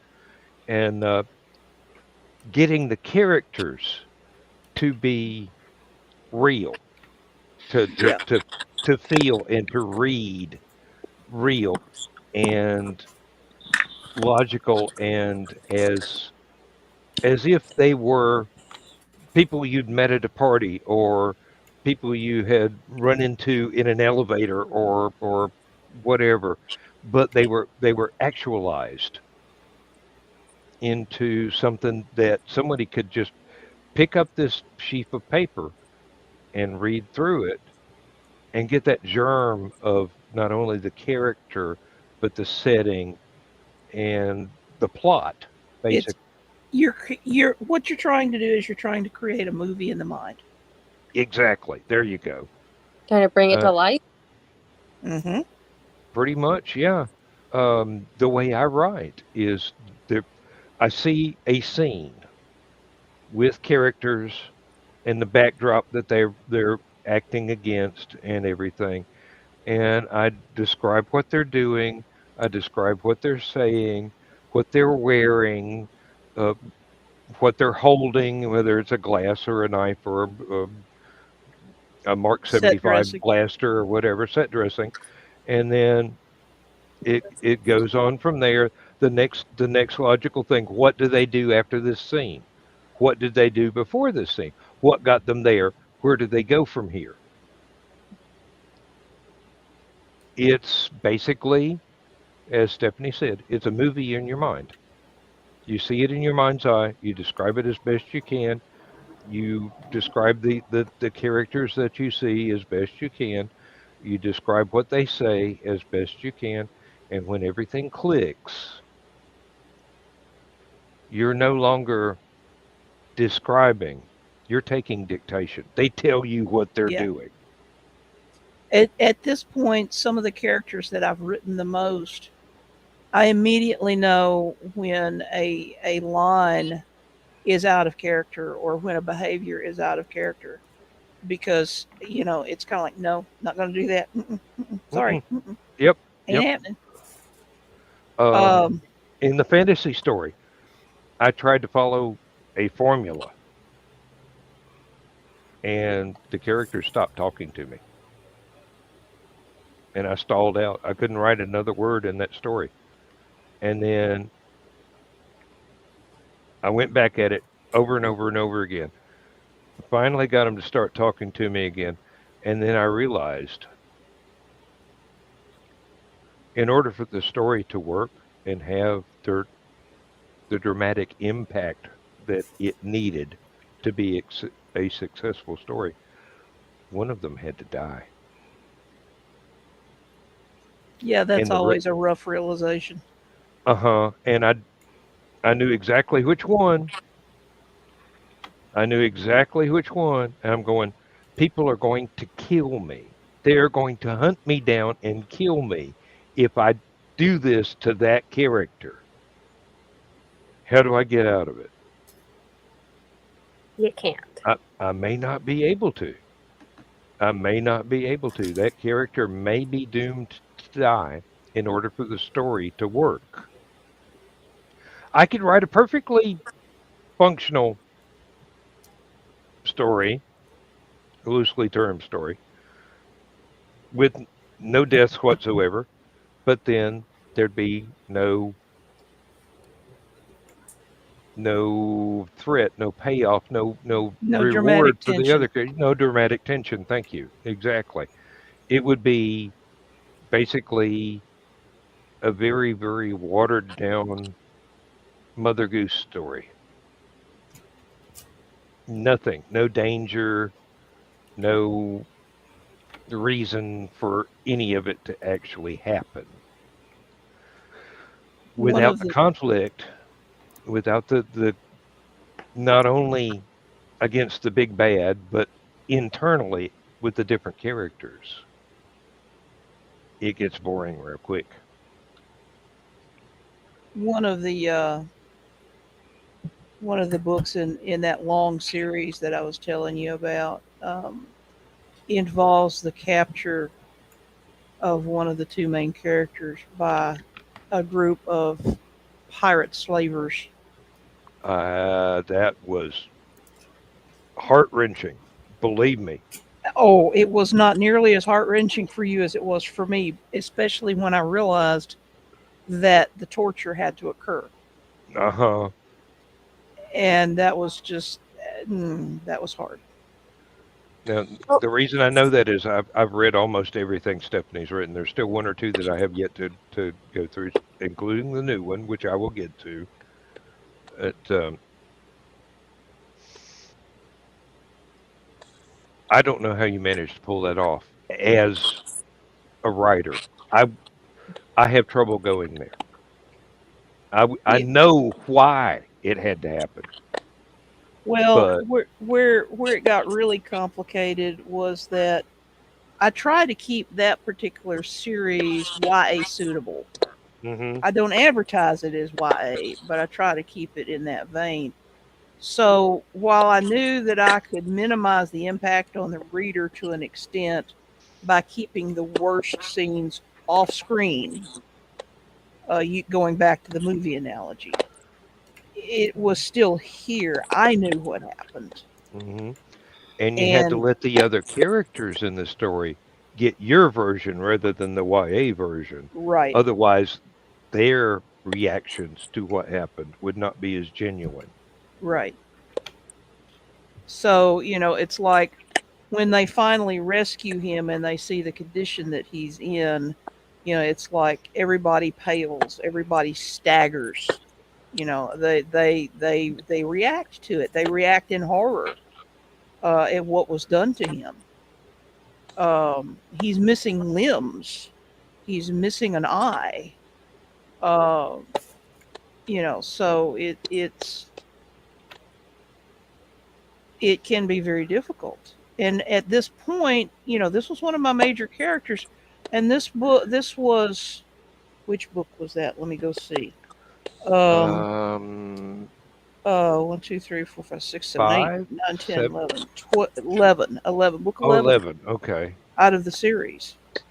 Um, so I had written 10 previous books with this character. This character was like a friend, you know, fictional but a friend, and that was hard. So, I mean, Well, I know when I write, especially when I can actually sit down and write and I do focus on it. For a while, I was trying to stick strictly to the plot that I had originally written down. I've learned very quickly that's not how that goes. But now when I do write, or even when I think about it, I can see what's supposed to happen, hmm yep. and I'm not. All I'm doing is they're writing the story, or they're telling the story. I'm just writing it down. hmm Exactly. But then it gets frustrating because I'll write something wrong, and then suddenly it's like it stops. yeah, Yeah. It's exactly what I was saying. yeah, That's not something we do. Go to your room. Basically, they're yeah. telling me. I wound up with um, sometimes I write novels in other authors' universes if they invite me to. And one book I remember that I was writing, um, I was telling it was my book was kind of a science fiction police procedural. His book was a science fiction political thriller. But we were telling the same sequence of events from different points of view. I'll be right back. Mine was the detective, his was the empress of the Star Nation. And I realized initially that it wasn't working after I'd gotten a little ways into it, and I realized it was because there was no drama. He had already written his part, his book, and so I was telling it from a different point of view. I needed to come up with something to give it to twist it, to skew it, so that there was no dramatic tension. It was like I'm just writing down what happens. Okay, okay, okay, Okay. And so I literally had to drop back. I had to stop writing. I had to set it aside. I had to step back and think about it. I wound up completely restructuring it. I wound up deleting some of the stuff that I had written. But I found a way to skew the viewpoint enough to leave the reader satisfied and to bring that back that dramatic tension by dint of placing my main character in a situation where the bad guys were after him too because of something he'd seen. And so, sometimes what you have to do is you have to drop back and punt. So you when it stops because it's not working, step back. Don't just keep beating your head against it. Take a big step back, put it aside for a bit, think about it. Come back to it in a couple of weeks. Come back to it in a month. You'll develop a fresh perspective on it, and you probably will be able to see what's wrong. Yeah, I haven't looked at mine in like 3 years. Well, okay. Now might be a good time to go look at it. Yeah. Yeah. You're going to need something to take your mind off all the exams. Yeah. Okay. As one who educates adults on a regular basis and who's also from IT support world, sometimes working on something, when you hit that wall, you switch to something else for a little bit, you come back, and you can see it with a clear mind because you've just been so into it that you can no longer see the forest for the trees. Yep. Mhm. And then you come back to it and you're like, oh, this is where I diverged. I should have gone here and I went there. It's not uncommon, and people are always startled when they find out that I often have 2 or 3 books that I'm working on at the same time. And they're like, "Well, how do you keep them straight?" Well, for me, it's not hard to keep them straight because Yeah, they're it's my not- characters. It's not a matter of changing gears. It's changing universes almost. Yeah. Uh, But it helps because if I get stuck on one, I go work on another one for a while. I was about to suggest the very same thing. At one time, I was working on a science fiction story and a fantasy story at the same time. When one of them drew to a point to where I couldn't see what the next scene was, I'd switch to the other one. And by the time I reached a point to where that next scene wouldn't come, I'd figured out where the next scene was for the first one. Back and forth, playing leapfrog. Mm-hmm. And And with you being a triple threat, you like, drawing art or painting, whichever type of portraiture you do. You like music and you also write. That's another great thing because you can get your mind completely out of the writing spectrum into something else, which will. Okay, you're really young. You probably don't have any idea what the hell I mean when I say magic eye. Because you're younger than my 2 oldest kids, and magic eye was before their time. But there were these pictures that it looked like weird paisley-ass patterns and stuff like that. But if you looked at it a certain way and you let your eyes relax, 3D images would pop out of it. Yeah. And it's the same principle. Basically, you are relaxing a certain part of your brain, and then certain ideas will start to trickle back through, and then sometimes that'll turn back into a torrential river, and that's the beauty of multiple aspects of the various arts. If yeah, I enjoy doing stupid little, comedy type things. I enjoy educating. I write. Um, I doodle horribly, uh, but it's stuff to switch tracks in my mind so that I can keep fresh for whatever next is coming down the pike.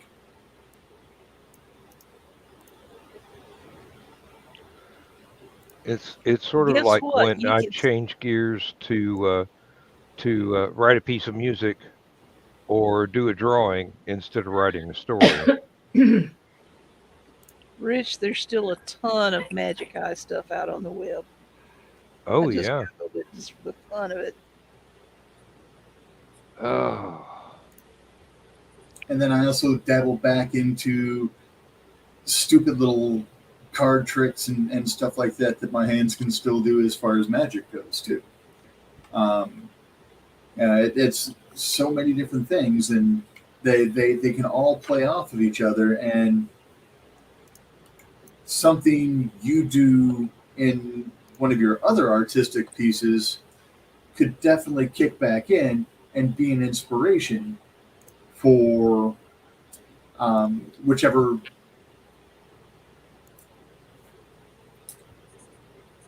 discipline. That's the word I was looking for. Whichever discipline you're currently trying to channel something into, something that you write, or something that, some weird snippet as you are bored completely off your ass in one of your general curriculum classes comes to you and gets stuck in your brain. You start working on that as a story, but that could also inspire your other artwork or your music too. They they play off of each other. Thessaly, do you remember the violin piece that I sent to you? Mm-hmm. Stephanie is the one I wrote it for. I'm still trying to learn it. I'm trying to learn it by ear. It's frustrating. Oh my God. The Mozart approach. I've heard Thessaly play before. If she can pick this up, Stephanie, you and I are going to cry. Oh, I'm sure. Okay, I'm not that good. Hey, you're good for a student. Okay.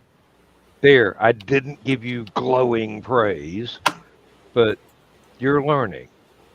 But for for Stephanie and I to hear that played live, Yes, that would that mean a would be, lot. oh God.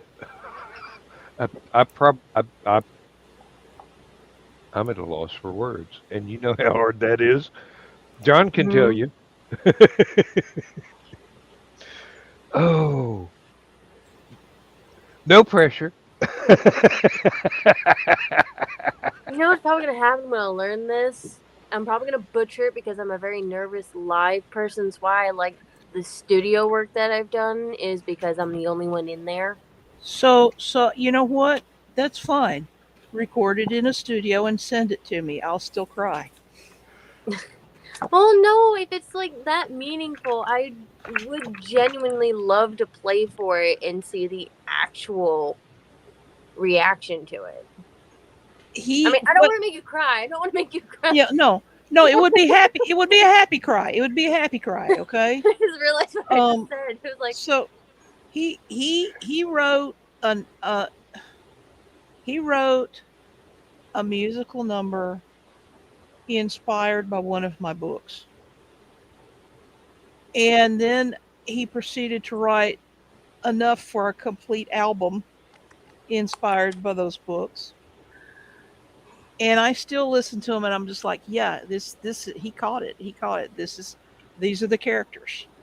And I listen to it, and I'm just like, yeah, yeah. yeah, can you do me a solid favor? Because I'm sure Sure. I could scroll up in the messages and find them, but I would probably get lost because yeah, that's just how my brain works. Can you resend me it so I make sure that I have it? Because if I would rather go ahead and just learn to play. Because I'm gonna be honest, I haven't picked up my violin in a hot minute. It's not in the messages. We haven't actually posted a link to it. Um, Can I have it? give Can I me have the name and everything so I can at least go look on Bandcamp? give me a second. Is it And Bandcamp or is it the other one? it is indeed Bandcamp. It's on there. Uh, Mouse, behave. Because my biggest I problem know is I the went feeling. down through that whole album and I was listening to it and I forgot what piece it was. Do. More releases. This it, Dan? Look in the messenger. It's track 3. Meditations. Okay. Okay. Here's the link in messenger.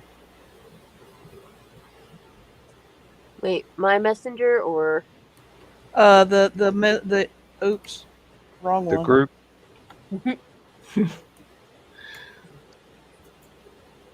I had it as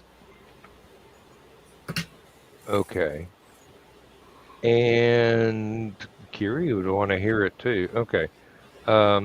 I'm just going to put it in chat whether or not it's allowed. I haven't the faintest idea. That's the one piece. It may work. It may not. there's the entire album. Yeah. Um. I still don't see it. Maybe I'm looking in the wrong chat. I don't have the technology. We will do something out of left field.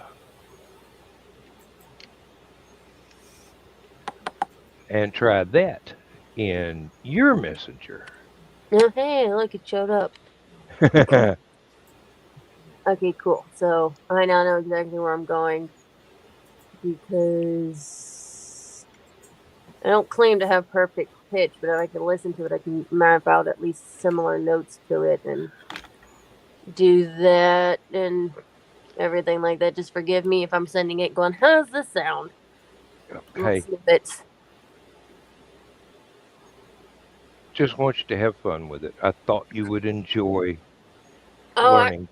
oh my goodness. I remember the first time I listened to it. I think what it was, I was doing a live on Facebook playing the violin, and I listened to it right then and there and I almost started crying. I have that effect on people. No. The question is it happy tears or just annoyance tears? I don't know. Most of the time, the effect I have on people is hysterical laughter. So, This is true. yes, Donna, I'm talking about you.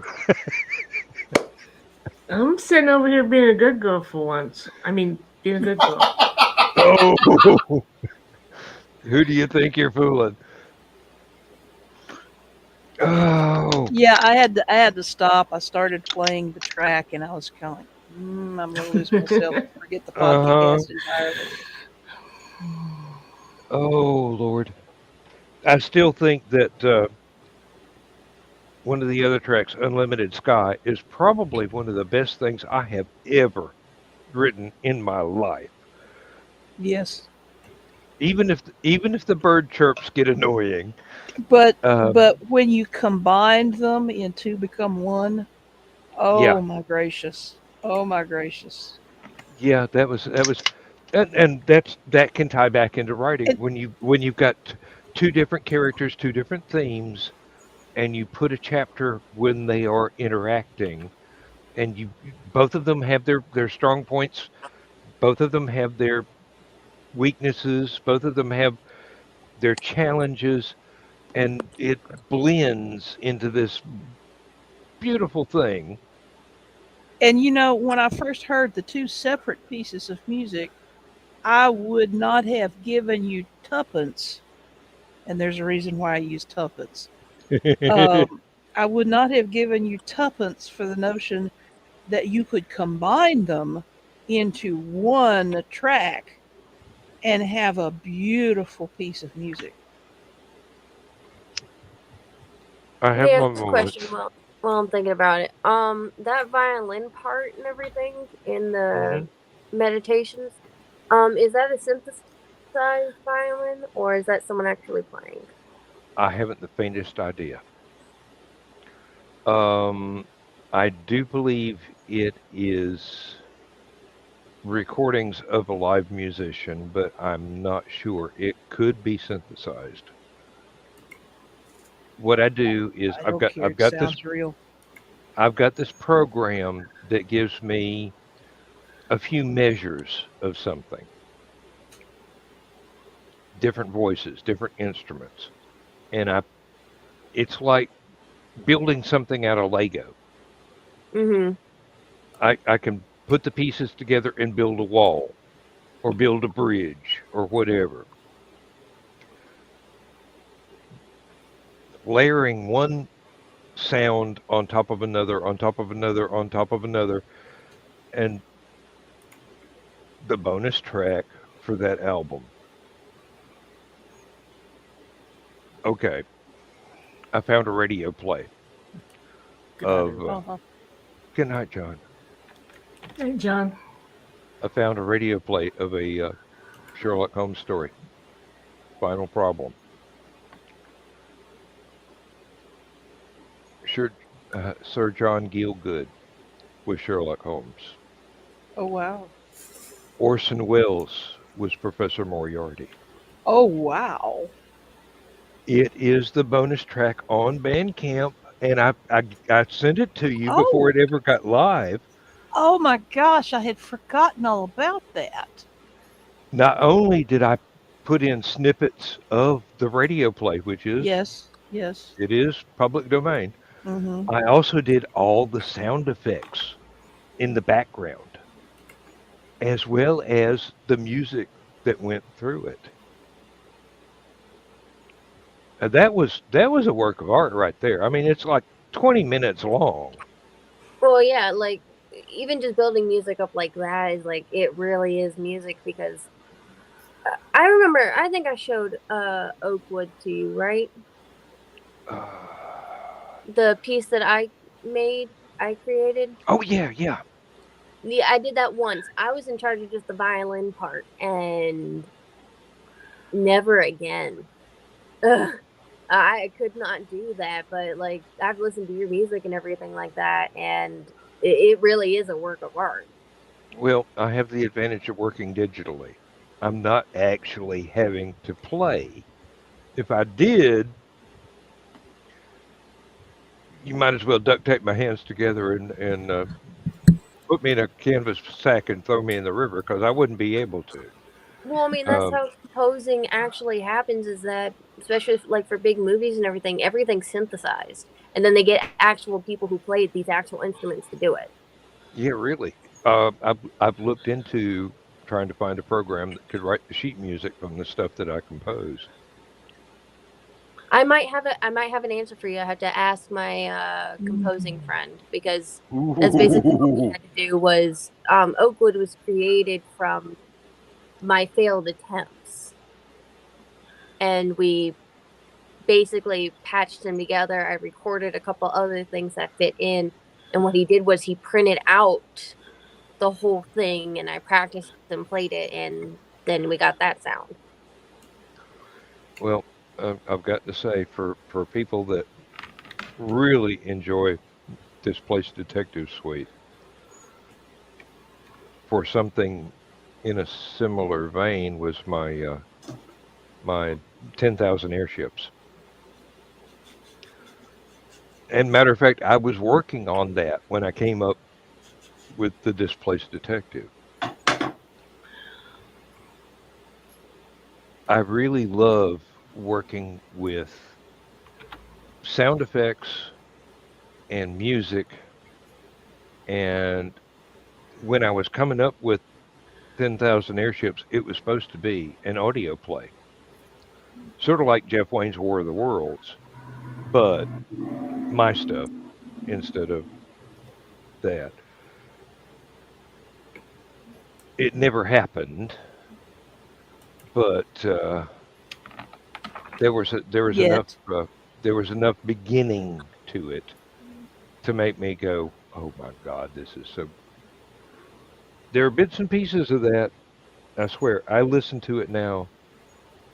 I cannot believe it was mine. It's like I don't know who did this. Pass me a box of tissues, please. I, it's I've been known to react the same way when I go back and read a book that I've written that turned out particularly well. It's like, I didn't write this. Somebody else wrote this and just put my name on it. hmm I've I've I've run across that when I come back to something that I wrote late one night, early the next day when I decided to do editing, Hmm. and I go, I don't remember writing this. I didn't write. Who's been using my computer? This is wonderful. I couldn't have wrote this. It's too good. Yeah, and then it's like, oh, wait a minute. Wow, I don't remember writing this. Exactly. Well, I mean, I've gone back and I've listened to some of the songs that I've been a part of because my friend Neil does composing and he does it for short films, specifically localized here in Greenville. And he's hmm asked me a couple times, and I'll go in and record it. And I've actually listened back to it and go, "That's not me." Hmm. That's that. Did you get another violinist to come in after me, and then you're just trying to make me feel good because that. But like I've heard some of it, and I started crying. In all honesty. Now, the thing that Mike Jimmy was showing us, I have not put that piece of music on my Bandcamp because it it's Mike's now. I mean, yeah, I wrote it, but Mike has to do whatever with it that he wants to do. I'm not gonna splash it on my stuff and go, "Hey, hey, here's mine." But no, when he's finished, no matter how much involved that I am in the project, whether that's the only bit of music he gets from me and asks somebody else to do more, or if he asks for more from me, whatever. When he's ready, yeah, it'll go on there. Um, oh, good God. Um, some of this stuff, I swear. Um, uh, the most recent album, and it sounds weird because each track ends in a totally weird place, but it was supposed to flow together like it was just one continuous piece, like Mike Oldfield's Tubular Bills. But I had to do fade out and fade in so that I could divide it up into tracks for Bandcamp. And I picked weird places, and sometimes I wish I hadn't done that. I wish I'd gone ahead and done it exactly where everything switches instead of here's where one ends and here's the beginning of another. Here's silence, and there's the next track in the middle of the next track, basically, or in the middle of the introduction to the next track. That Guys, one, go ahead. Sorry. oh, the working title of that one was "This'll Put You to Sleep." I'm going to have to get out of here. I had one of my new Oh my cover God, it's artists. already after 1. I've got to go to bed. Yeah. I've got to get Um, up at 6. I'm back to writing again. It's a little bit difficult, but I'm writing again. Hey, we're So, behind you. Yep. Got a question for you, Stephanie. okay. 42. No, Does one need to read Alpha and Omega before reading Small, Medium, at Large? it helps. Yes, Okay. because it's the stories themselves are standalone. The character there, but there's a character arc that runs through it. So Well, yeah, it had me at Small, Medium, at Large. It's one of the the stupid dad jokes that I've been doing since I was 12. Okay. And then you had me even further when the word Houdini popped up. Yeah. Mm-hmm. And you know what? My husband, in addition to being a graphics artist, he was a professional magician. I heard you And saying that earlier. so I picked his brain on that. And the book has been favorably reviewed by several magicians that posted their reviews on their blogs. So and they're like, well, she takes it in a little bit different direction, but it's really kind of cool. So yes. I'll definitely be adding those to my list when I get time to start reading for fun again. Fantastic. Um, Rich, I highly recommend everything Stephanie has written. well, They're if you want a quick taste of my writing style, my latest book out is called Get Off My Lawn. It's actually where I trace back to the others because when you were talking Okay. about the others, I went to your author link off of Amazon. that. Yeah. Yeah, okay. So I started poking around and I saw that and I'm like, okay, I have to read this series now. it worked. I'm glad It's- that one is at number 2. Instead of being like number 14, it's like, Well, I will tell you, A Small Medium at Large is book 2 in the series. It wasn't supposed to be a book at all. That thing started out with the intent of writing a short story that I could throw up on some blogs to generate promo interest for the series. And the more I got into it, the more I realized, nah, I need to turn this into a book. There's way too much material here. And so the silent partner I had, financial partner I had at the time, was like, go for it. So I did. And so a short story for free promo turned into the second novel in the series. But yeah, I tell people I have a lot of fun writing. It's the Division 1 series, guys, for those of you out there in listener land. I have so much fun writing the Division 1 series. And when I write it, I have my tongue planted so firmly in my cheek that it's poking out the side of my face. So, it's I take all of the it's my take on the urban legend of Men in Black. It's been favorably compared to the movies, but I go in a different direction from the movies. I've Um, I've heard it described as Men in Black for smart people. well, now see, I really liked Oh, particularly the I first love Men in all Black. 3 of the films. They're Um, good fun. They're popcorn movies. Yeah. they are, Mhm. they are. But yeah, I kind of take it off in a different direction. So I mind every trope I could find that had to do with it. Men in Black, Area 51, UFOs, aliens, all this, and then I turned it on its ear and used it in the books. I watched. It was all I could do not to throw a brick through my TV screen. But you know that show that comes on the History Channel. Oh, yeah. You know the one I'm talking about. Yeah. Yes, yes.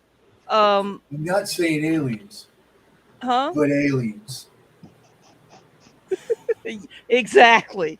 The one where Ancient there's a aliens. Centauri host. Yes. Yes, yes, that I, one. I believe it's Um, ancient aliens. Yeah. I figure. What's the Centauri character from Babylon 5? What's his name? Lando. Uh, It's something like that. I yes. figure he's his, I Londo. figure Londo. he Londo. I figure he's the host's dad.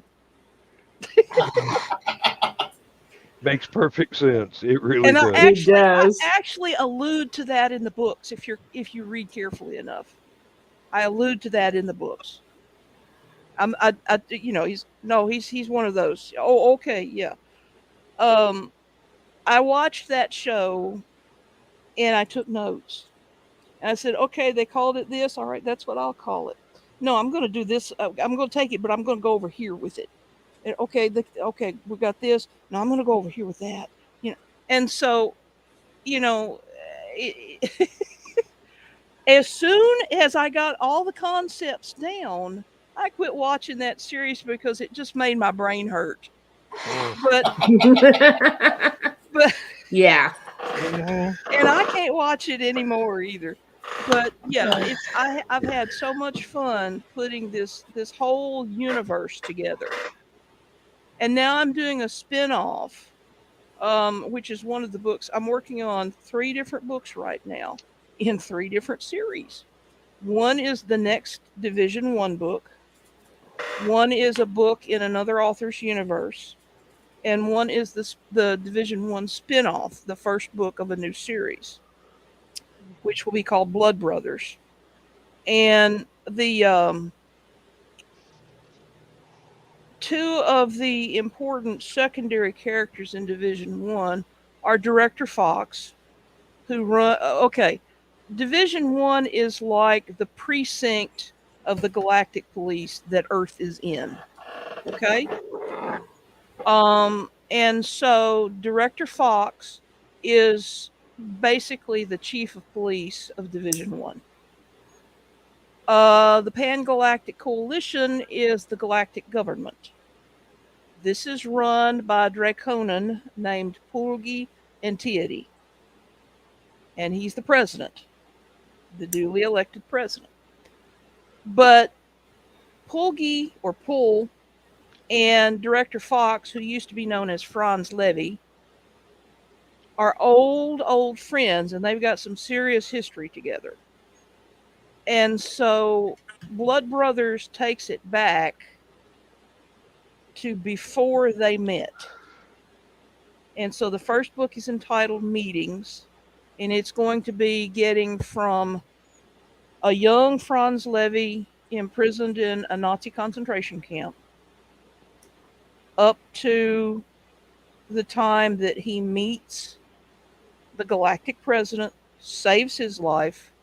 The galactic president, in turn, saves his life and takes him off world to become his chief bodyguard. And that's none of that is a spoiler because it's already known from the books. Mhm. There are layers upon layers upon layers. It just But now I'm going to tell it in detail. uh-huh. So I So, have to cut in, but I do gotta go. My phone's on like 10%, and it's almost 1:10 in the morning. yeah, Yeah, we Dan need needs to cut run it off. Yeah. Yep. But the bedtime story. My does that help, Rich? Oh yes, Okay, thank you very much. you're welcome. happy to oblige.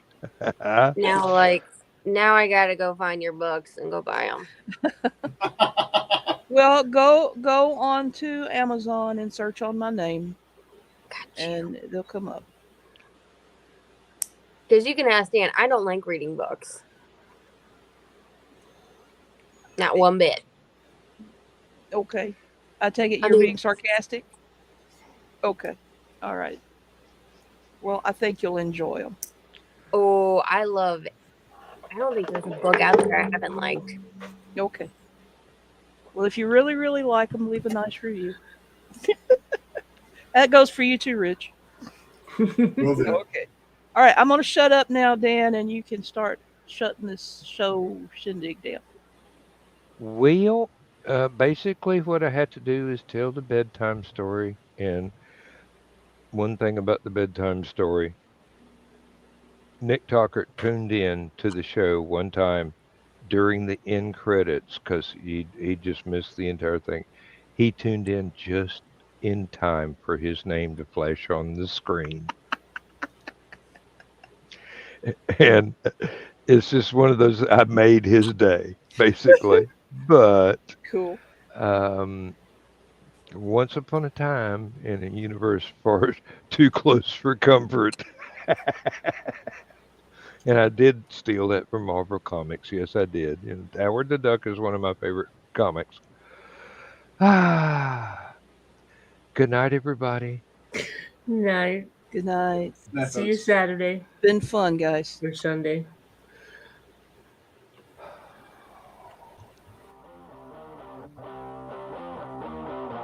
Transmission overload. System will shut down.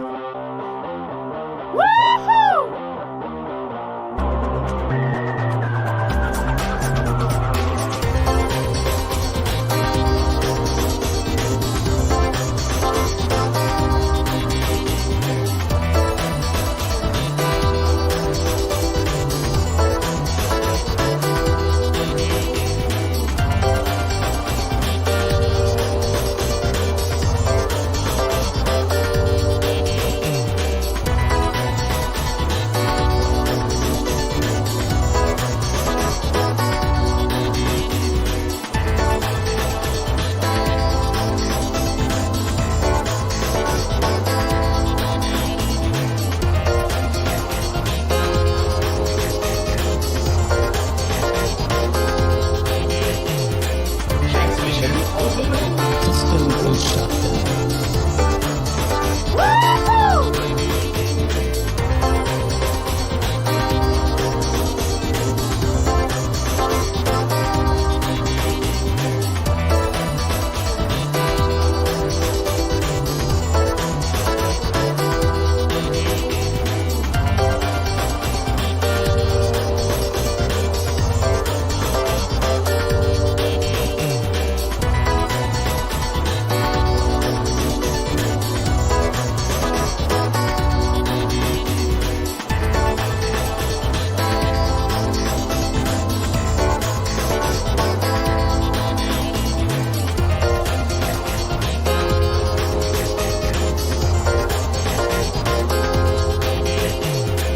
Transmission overload. System will shut down.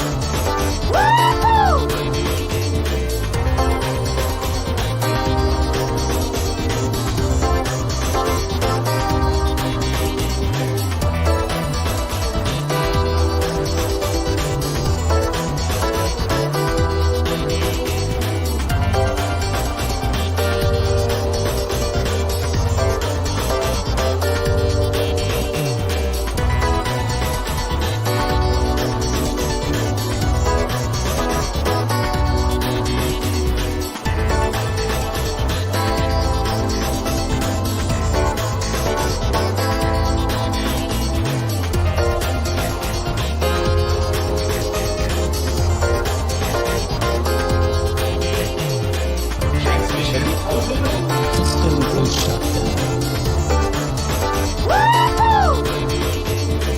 Transmission overload. System will shut down. System will shut down. System will shut down.